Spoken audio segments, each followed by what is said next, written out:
ভাই শুনুন, এমন একটা দেশ আছে যেখানে এক প্রান্তে সকাল হচ্ছে তখন সেই দেশেরই আরেক প্রান্তে মানুষ ঘুমোচ্ছে। ঠিকই ধরেছেন, এটা রাশিয়া। রাশিয়া এত বড় যে পৃথিবীর 10% জমি একাই দখল করে রয়েছে। মানে 10 জন বন্ধুর গ্রুপে 9 জন সাইডে বসে আর একজন রাশিয়া পুরো বেঞ্চটা দখল করে আছে।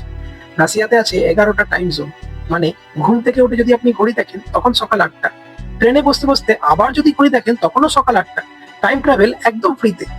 আর ট্রেন, পৃথিবীর longest route trans Siberian railway 9,000 kilometre এখানেই অবস্থিত। এই ট্রেনে উঠে নেটফ্লিক্সের সিরিজ শেষ হয়ে যাবে, রিলস শেষ হয়ে যাবে, মোবাইল ডাটাও শেষ হয়ে যাবে, কিন্তু যাত্রা শেষ হবে না। এই এত বড় দেশ সামলাতে গিয়ে রাশিয়ার মাথায় চিন্তার পাহাড়। বললো এই জমি লইয়া আর পারলাম না ভাই। তাই 1867 সালে ইউএসএ কে বিক্রি করে দিল আলাস্কা। দাম জানেন? 2 সেন্ট প্রতি একর। কিন্তু ভাবুন তো, আপনি জমি বিক্রি করলেন আর পরে দেখলেন সেখান থেকে তেল সোনা সব বেরোলো। কি দুর্ভাগ্যজনক না? আপনি হলে কি করতেন? জমি বিক্রি করতেন নাকি সব সহ্য করে রেখে দিতেন? কমেন্টে বলুন।